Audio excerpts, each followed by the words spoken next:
for joining us for Your Voice, Your Stories. I'm Megan Knight. Each week, we're focusing on issues that impact your community and highlighting the people working to make our neighborhoods better. Like a student-run initiative to make sure no child goes hungry, getting snacks into the hands of kids in Harford County. A possible solution to Baltimore City Schools' chronic absenteeism issue, letting kids sleep in a little bit longer. The push from lawmakers, researchers, and students to start school later. But first, a driver owed over $1,400 in unpaid tolls, except those fines weren't hers. How this happened and the challenge of getting it resolved. This is a frustrating mistake that's happened several times before and raises larger questions about the accuracy of the video tolling system, exorbitant fees, and customer service challenges. On paper, Kashida Turner is a chronic toll violator. In reality, she hardly ever takes the toll road. I don't even live near a toll road. My job is literally 30 minutes away. It's in Rosedale. There's no toll to get to Rosedale, Maryland at all. And yet she discovered she owed over $1,400 in tolls, including $1,175 in civil penalties. I noticed that the license plate was not my license plate. So my 3 letters is 6EA, and they were telling me that I owed tolls for a license plate of 6FA. And this problem dates back to 2021, the first time she got it fixed. But in January 2024, she asked for our help. Once I reached out to you, then it got taken care of, and they told me that they had put controls in place where I would be put on a special list to catch this so it wouldn't happen again. But it did. Once again, she tried sorting it out with E-ZPass customer service. The first time I called, it was on Tuesday. The wait time was 68 minutes. So I said, okay, I'm gonna call you guys back. I called back, it was 93 minutes. Okay, called 2 days later. The wait time was 1 hour and 6 minutes. Your estimated wait time to speak to a customer service representative is 48 minutes. Kashida contacted us again, and we reached out to the Maryland Transportation Authority. Within a day, the erroneous tolls were cleared, and she can now renew her registration. We asked how this is happening and how often. A spokesperson replied that license plates that are misread are placed on an exceptions list, where they double-check the transactions and transfer them to the correct license plate.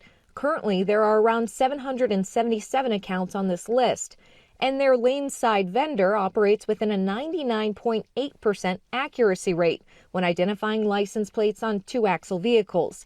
They do not track the number of disputes associated with EF license plates. The fact that AI can impersonate a celebrity, yet you guys can't see the difference between an E and an F, it's kind of alarming. She's not confident the situation will be permanently fixed, and she's not alone in her frustrations in being unable to renew her registration.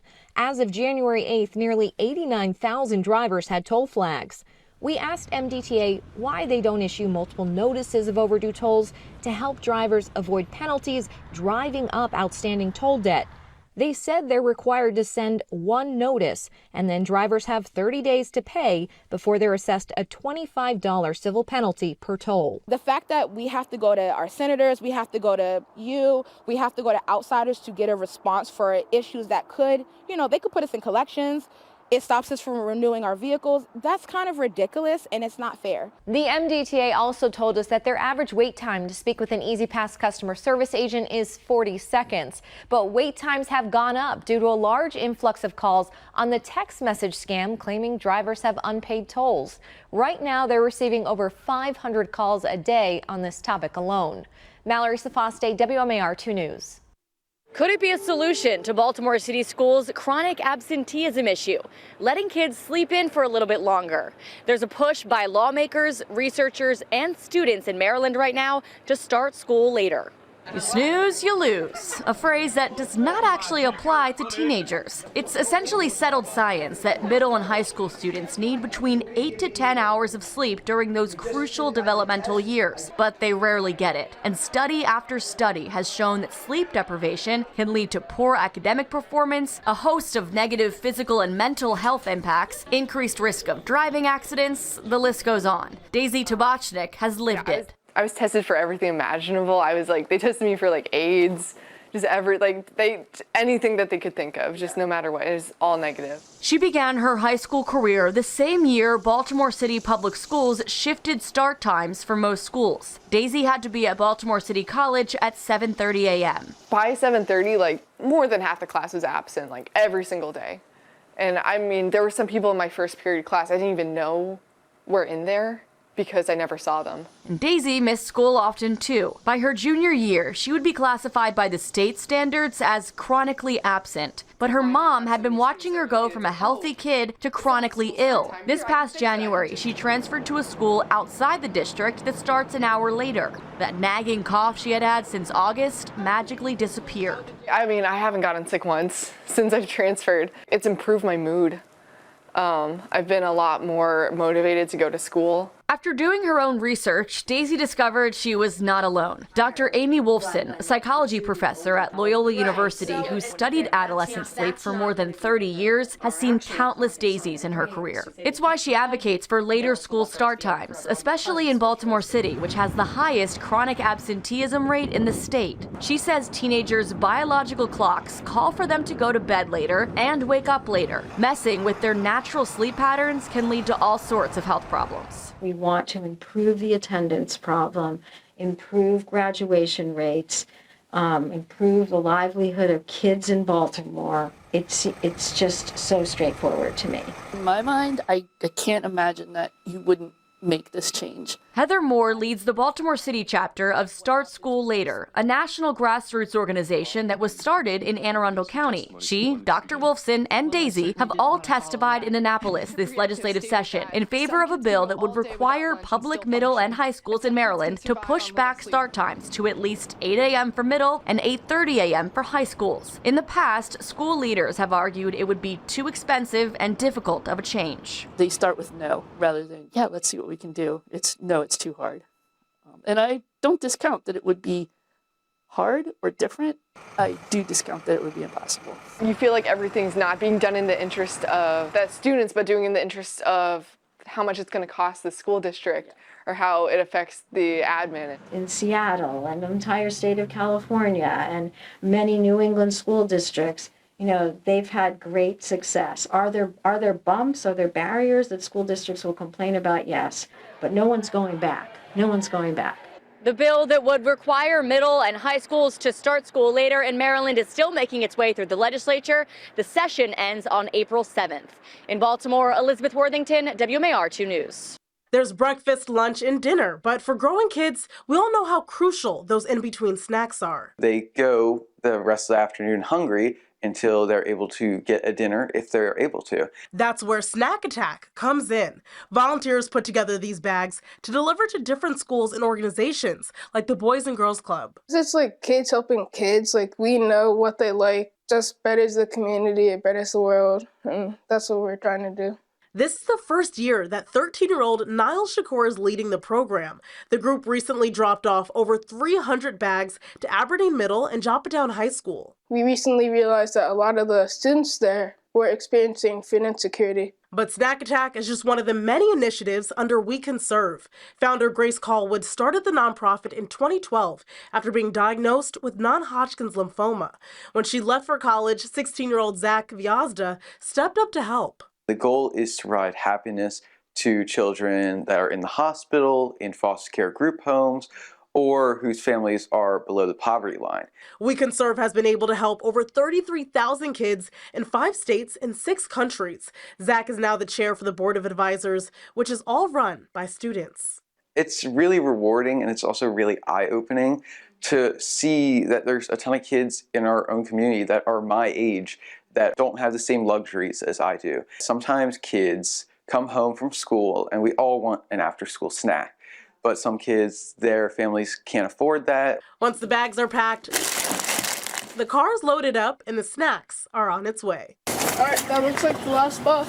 Good job. Kara Burnett, WMAR 2 News. Subscribe to WMAR 2 News on YouTube for daily videos.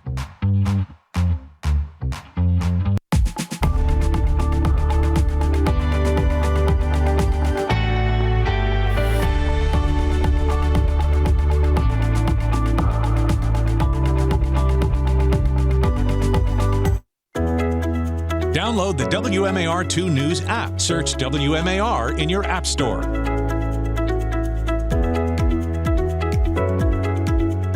You're watching WMAR2 News, part of the Scripps News Group.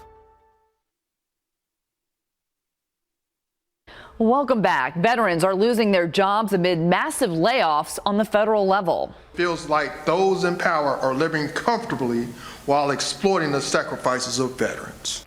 The concerns over how these cuts will impact VA services. But first, uncertainty for transgender members of the military. A retired staff sergeant sharing her concerns with WMAR2 News.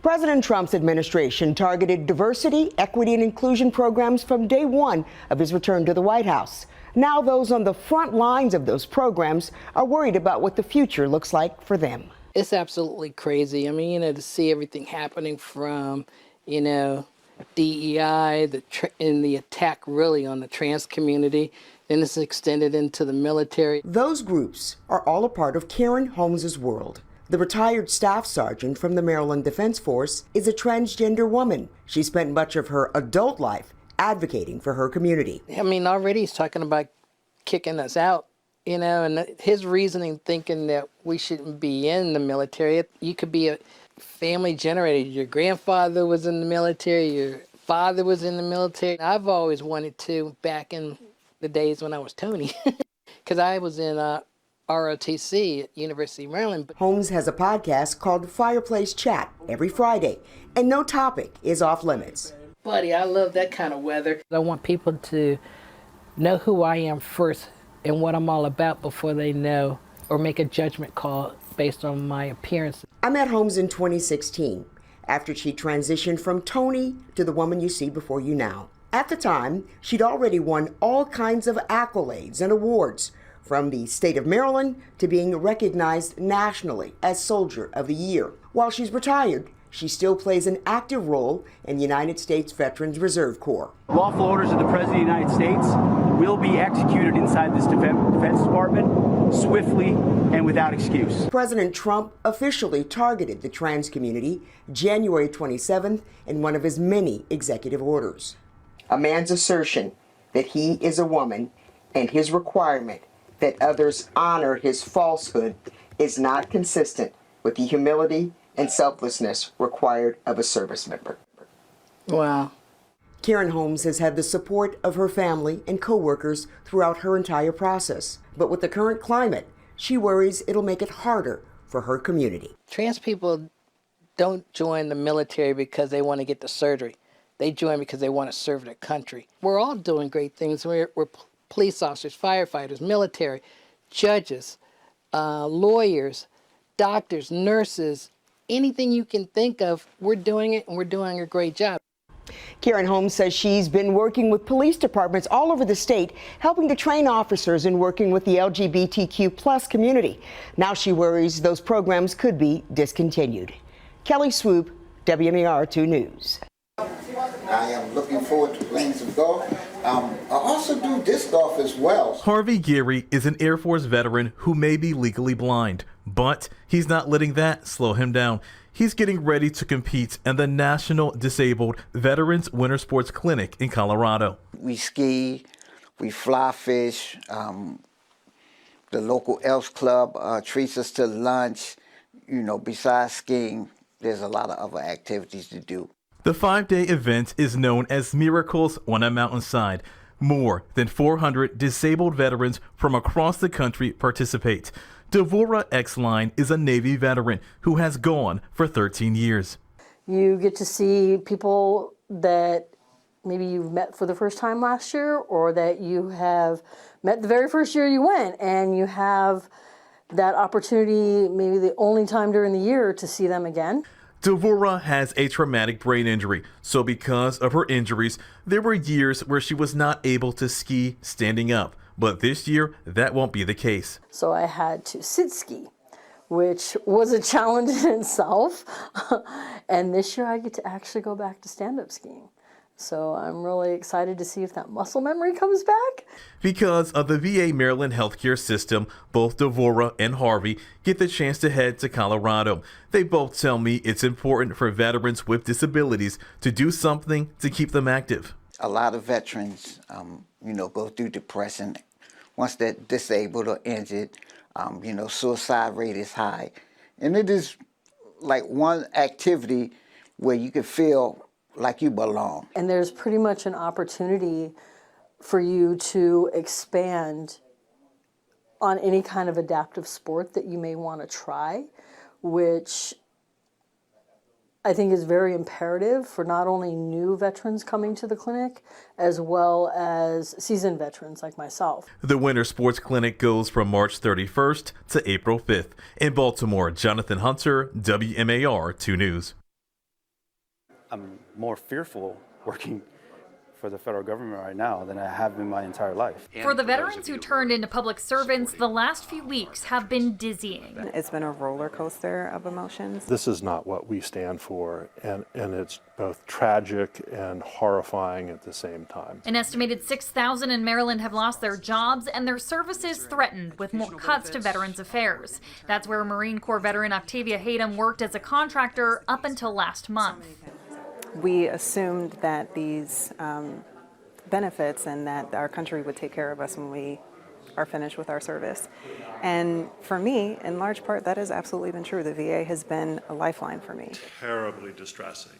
For the very first time, these vets shared their stories in a roundtable discussion with Maryland U.S. Senator Chris Van Hollen, who's called DOJ's actions illegal and in the interest of the wealthy and elite. People who stepped up to serve, and now their own government is betraying them, and it's just outrageous. It feels like those in power are living comfortably while exploiting the sacrifices of veterans. Vincent Camacho was initially laid off during the sweeping cuts of probationary employees. Though reinstated, he's on admin leave now. He says his time in active combat zones is nothing compared to the fear he now feels. In the back of my head, I'm still thinking, do I need to be actively looking for further employment? And if so, do I have to uproot my high school kids and move them out of the state? Van Hollen says they're bracing for DOJ's next steps. He says the power of the purse should remain within Congress, and he intends to hold the executive branch accountable to that. In Baltimore County, Blair Sable, WMAR 2 News. Like WMAR 2 News on Facebook.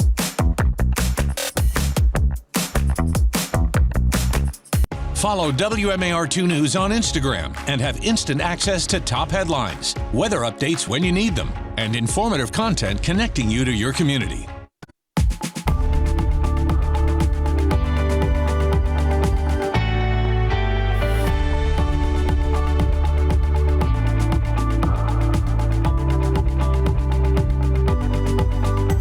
Download our app on your streaming device and watch WMAR2 News any time of day.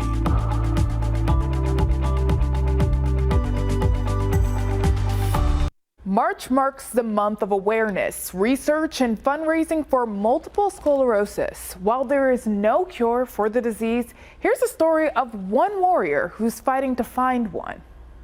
46-year-old Summer Martini of Harford County was diagnosed with multiple sclerosis in 2022. On that particular day that I found out, I actually had gone back to the doctor because I lost vision in my left eye.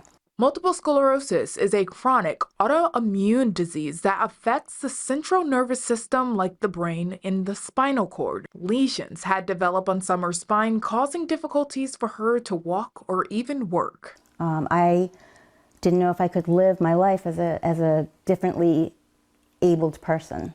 However, the biggest difficulty, feeling alone and giving up the things she loved to do. Summer was a mental health worker in the substance abuse community and a dog groomer. I went through a grieving process of myself.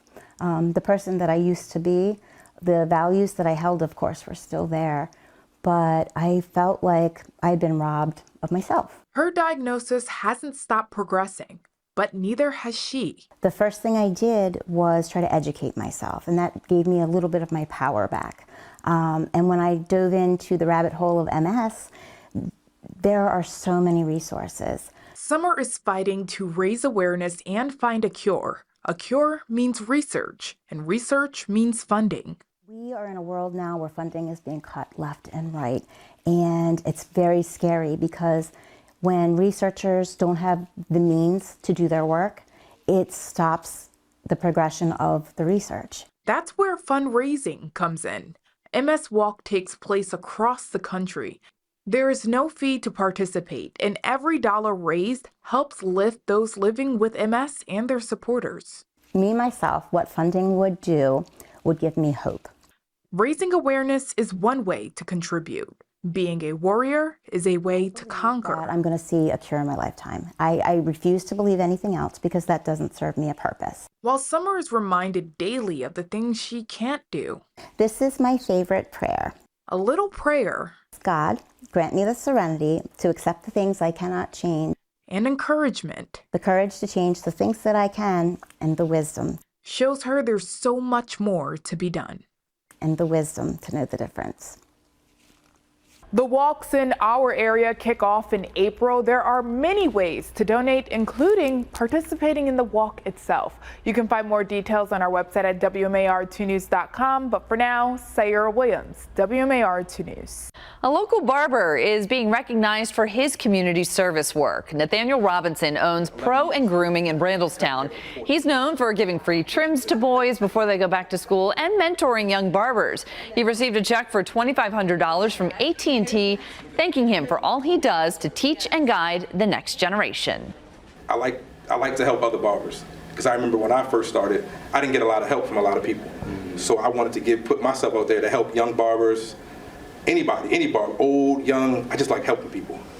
This is part of AT&T's push to highlight Black-owned businesses that are making a difference.